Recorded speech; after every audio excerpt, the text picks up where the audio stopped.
So I'm here at Potato Patch with Randy. So Randy, what's happening up here today? It's a cleanup day and a picnic at Jellystone Park, and we're here to clean up as much as we can, and eventually it'll be fenced in, and it's a long project, but I'm here to just volunteer myself. This is my grandpa's ranch, my grandmother's ranch, my mom's ranch. How long has this ranch been in your family? About over 125 years. And you know, over the years, you know, with the new generation, you could look around and a lot of work needs to be done. And you know, like this fence line where you caught me here cleaning, it's all down, you know. And when I lived here for 4 years, this rock fence along this back of this trailer, used to be trailer, was about 2 feet high. Cattle were kept from preventing, even at night or evening time, to come through here because they're here in summer months because they're thirsty. So naturally they're going to come, plus there's a lot of greenery. And lower down was a huge alfalfa field. Half this ranch was alfalfa field, and my grandpa and my mom and my aunt and uncle used to sell the alfalfa field for money, food for winter. So this place was long ago was self-sustaining. We had orchards, we had big gardens, and a lot of what we grew on this ranch was shared by tribal people and Nixon, the main town. And the rock corral you may see over there, not the corral standing today, long ago, my grandfather was president of the Paiute, the Pyramid Lake Cattle Association, and they used to be able to, and they still do, run their cattle, and this is where they did a lot of their roundup. It's where they brand, and this is where they trace wild horses in the 2 corrals, circular corrals. You could take a picture later. Mm-hmm. and you know, and it was used by tribal members, mainly the cowboys. But the food grown here was shared by not only our immediate family, but to the people who lived at Nixon, the poor people. And definitely back then, all of us were poor. A lot of people driving today in fancy cars. That's contemporary. But long ago, old people drove from our ranch to Nixon. It took one day on buckboard to travel. Of course, camp out at halfway point, 7 mile. And my grandpa would go up and hunt deer or jackrabbit. Kamu is called. The hitch is deer. And they used to just take their time getting there with their children. But it took a day and a half at least to get to Nixon, another family home post. Well, and how far is Nixon from here? Like 30 miles? 28 miles, 29 miles, halfway point between now here and north of here is where a Burning Man annually takes place. And a lot of people don't even know, even today don't know, that this ranch exists. And above our ranch, where we're at now, sits 6 springs. And my grandpa used to clean those springs and make it have all this water, especially in the fall, summertime when it gets warm. The water is lower, and it would run down and elevate our water, irrigate our alfalfa field, including our wild hay. And our wild hay long ago used to be cut. And wild hay was fed to, of course, mixed with alfalfa later on came, mixed both, so, you know. But animals like cattle, we had dairy cows up here, milk cows. They were picky what they ate, so are the horses that were tamed. But this was a historic place, and right below us, on your way up, you may have seen an old dirt road. Mm-hmm. That was a road from Gerlach to Nixon. And below our ranch is a watering place. Long ago is where the abused Chinese workers that worked the railroad would run away from Gerlach. It used to be a train stop, as you well know, right, Farmer? Yep. And it used to be there, and they, long before it was built, they were abused, so they would travel early in the night in dark. So they want to run from, back then, I guess, so police or the railroad cops. And they would always, my grandpa and grandma, my grandma and her brother, who lived up here before my grandpa connected with her, would hear strange voices. And they would you'd see a little fire going early in the morning, like, and it's not Paiute they were listening to, it was my grandpa, eventually my grandpa found them down there and said, and they didn't speak English. And he said, "You're not speaking Paiute, where are you from?" And they were afraid he was a cop because he was a cowboy. And everything he had on this ranch, he was he became a cattle baron. He had many cattle up here, tons. And what he'd do from Gerlach to our ranch, and he had a good horse. He broke in, wild horse, he'd break in, and he rode from Gerlach. It took him half day to get from Gerlach to here, slow trot, because, you know, he broke the horse in, so he knew his horse, and during branding season, or when say a mom dies and gives birth, that the baby becomes, I think the word is Bambi or Hefty. I think it's Hefty, I'm not sure, but anyway, they become, you know, they have no mommy.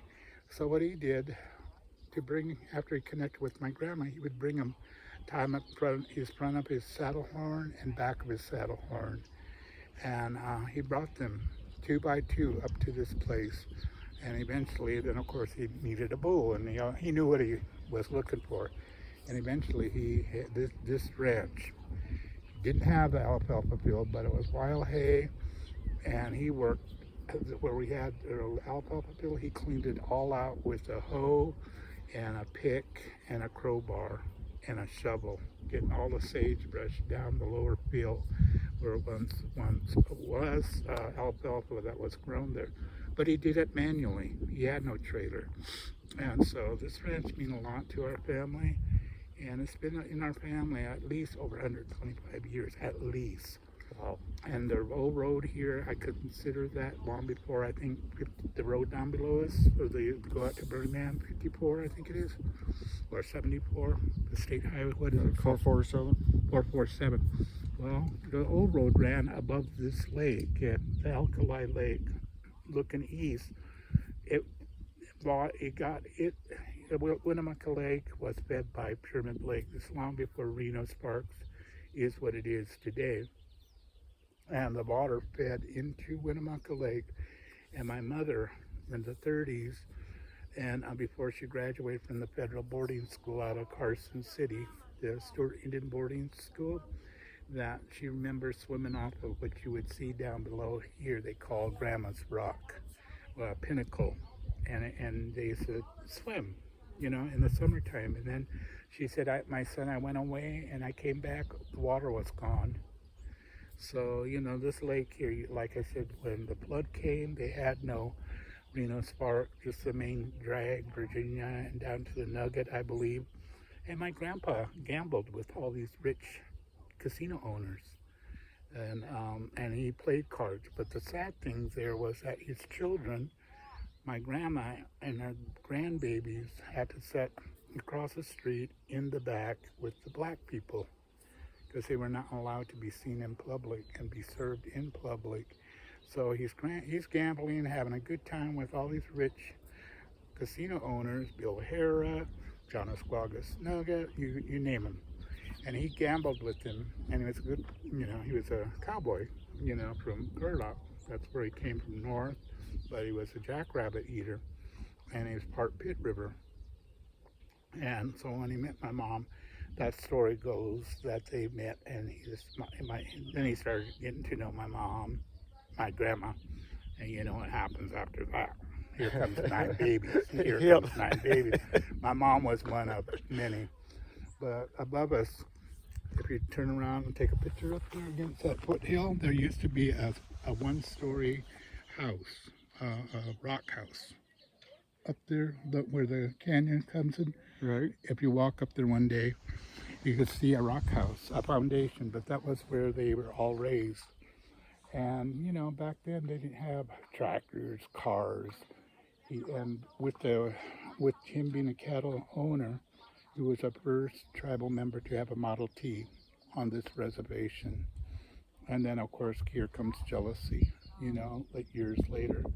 And now things have changed, with our tribal government. The kids run around in fancy cars, their parents' cars. But back then, they didn't have it. We were poor. And where this white trailer here is parked north of me is where it was donated by the Indian Health Service out of Carson City. And that trailer is where I lived. And where this old trailer here, that little smaller trailer there facing the east, that was where my non-Indian brother-in-law had built a square box, a house where my grandpa got so cold a couple winters, he did it out in his old paper tar shack house. And my mom said, come on, in Indian, she said, come on, you're going to freeze tonight. It's cold, cold, cold. He finally gave in. My grandpa was very stubborn, and because he had money and he didn't want to receive anything, donations, anything from people, he believed in working hard for what he had. Of course, he had only children. When the kids got old enough, my nieces and nephews, not my first cousins, they sold his land. Not his land, but he sold all of his cattle, all of his wild horses. He had broke in this corral here. And he became not a poor man, but he probably was hurt. He never talked about it, but he raised them, and then they robbed him, for money. And they were young, 17, 18-year-old. And this ranch also and a couple of tribal members said, when I got back from Vietnam War, I used to run and play and chase wild horses with your grandpa when I was a young kid. Was out of school, day school at Nixon, and we used to run and play, so I was familiar with this place. But when they were all drafted in Vietnam War, 3 of them told me they came out here. This was their spiritual healing place. My grandpa had healing hands. He also was not full-blood Paiute. He's part Pit River Paiute from Lassen County, called the Jackrabbit Eaters. Pit River people today are called, can't think of the word right now, think of it, but he had power with the mind, power with hand, good medicine person, and he doctored them here, and they stayed with him until they got better, feeling better, and so this means a lot to a lot of the Vietnam vets. 3 tribal members came here, they told me. I met after my grandpa died, and then I come up here, and there's a lot of work that needs to be done up here after years of being neglected. My sister kept saying, Randy, brother, don't worry, everything's fine, And of course, over the years, I come up here every month, to check on the Randy with my niece and my sisters now. Well, one thing I do have to say, Randy, is I feel privileged that I got invited to come up and help with this work crew today. It really means a lot to me that you invited me up here. Can you look down when you maybe take a picture before you leave all the cottonwood trees? Yep. You see them in Gerlach. All those trees came from UNR, and they were trying to train all the Paiutes along the river to be farmers. It's stuck with a few of the current former farmers who took their suggestion to grow like these cottonwood trees. And these cottonwood trees long ago, my mom said never did exist until the university brought them here. My grandpa planted them, and that's water plant. And so what we decide to do in time, and a lot of when you drove, you see the dead trees, we're planning to take them all down, including our little willow tree here, patch. Right. That's water. And willows will always grow if you give them water. Right. You pull them out of Mother Earth, put them in a glass of water, and you can replant them. That's a willow. But these plum trees, these 2, this was a little plum tree when I left. When I went to San Francisco, this little tree was nothing. And now it's blooming, and it's bloomed. This wild plum tree here in bloom was 3 weeks ago. This is plum trees. It used to be plum trees. And when you grew up, plum trees are ready. My grandma and my mom, my aunties, they learned how to not only picked these, but also canned these and sold it to the township of Gerlach, to all the barflies at Minor Club, at Joe Salamine. Oh, plums! Wow, do you have mixed plum fruit, for my pancakes, toast? Yeah, we got it. And like big garden. My mom used to make preserves out of tomatoes, and or make salsa, right from this ranch. We had to buy the chili peppers and all that. So everything they needed here was all here. But this is work in progress, and there's so much, well, it's not that trashy. I mean, I've seen reservation houses in Nixon look worse than this. I hate to say it, long ago was bad, but our tribe does have EPA law now, and they get federal funding for their dump project and all that. But you take a picture of that mountain, you see those two mountain peaks? Mm-hmm. That's called, the Limbo Range. And behind there, if you go there, there's an old road that turn off to Limbo Ranch or Limbo Range. If you go over that mountain, my memorial in May next month. And our tradition, like we used to pick wildflowers, Indian paintbrush, wild lupins, sunflowers. Behind that range, you go over there, that mountain in the spring, and you could just look down. The whole other side of that whole mountain range is yellow, and then you mix with purple lupin or mix with red. Just majestic. And my mom said, "We're gonna make it over that mountain, my son. You think our tires gonna take us over there?" I said, "Think positive. We do have bald tires, but we'll get over there. We'll get flowers to plant on our tribal members there at Nixon." And everyone back at Nixon knows this is true. I think it still stands today. No one won't say where they picked their pretty flowers. And so we never told them about that over Limbo, is that beautiful bouquet of roses, so to speak. And even like pine picking, come August, September, a lot of rain. You're going to get a lot of pine hopefully this year. But we didn't have rain since, January? Right. Since December, actually. And so we don't know if we're going to have a lot of pine nuts, but a lot of people even at Pyramid Lake, Walker River, which is Schurz, or even Carson Indians, which are Washoe, they would tell us where the pine nuts are picking is good. It's a secret. Like picking wildflowers is a secret. Yep. So anyway, let me get back to work before my bosses. I got